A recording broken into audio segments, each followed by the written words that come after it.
இன்றைக்கு அறிவியல் என்ன சொல்லுதுன்னா, நம்முடைய பூமியை போலவே 50,000 சூரிய குடும்பங்கள் ஆகாயத்தில் இருக்கலாம் என்று நம்பப்படுகிறது. 1 2 இல்ல, 50,000 50,000 சூரிய குடும்பம் இருந்தாங்க, அங்க 50,000 உயிர் வாழ்தல் இருக்க வேண்டுமா இல்லையா?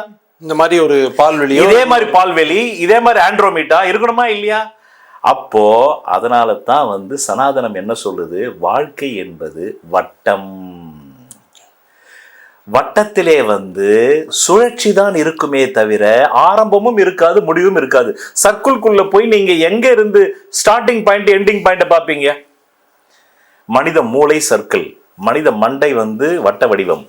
எல்லா மிருகங்களுடைய எந்த மிருகத்துக்கும் சதுர வடிவத்தில் மூளை இல்லை, எந்த மிருகத்துக்கும் மண்டபோடு சதுர வடிவத்தில் இல்லை.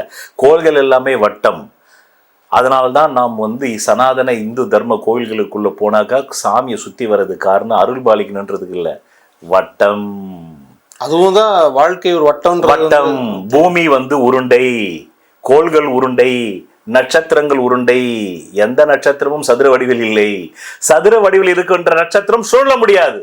சுழன்றால் தான் எலக்ட்ரிசிட்டி பாஸ் ஆகும். எலக்ட்ரிசிட்டி பாஸ் ஆனாதான் உயிர் வாழ்தல் வரும். அதைத்தான் நாம சனாதனம்ன்றோம். சனாதனம் என்றால் என்றும் இங்கே உழன்று கொண்டிருப்பது, என்றும் இங்கே சுழன்று கொண்டிருப்பது, இந்த வட்டமடித்துக் கொண்டிருப்பதற்கு பெயர்தான் சனாதனம்.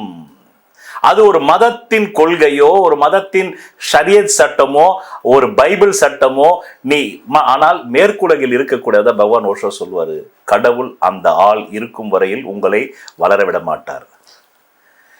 மேற்குலகத்தில் யாரையுமே வளர விடல. பகவான் ஓஷோ கைது செய்யப்படுகிறார் அமெரிக்காவில். அவருடைய பொய் குற்றச்சாட்டுகளுக்காக கைது செய்யப்படுகிறார். கைது செய்யப்பட்ட உடனே கிறிஸ்துவத்துக்கு எதிராக பேசினார் என்பதற்காக அவர் கைது செய்யப்படுகிறார். அவருடைய எழுத்துக்களுக்கு அவர் கைது பண்ணும்போது அங்க வரக்கூடிய அந்த வார்டன் என்ன பண்றான், பைபிளை தூக்கி கையில கொடுக்குறான்.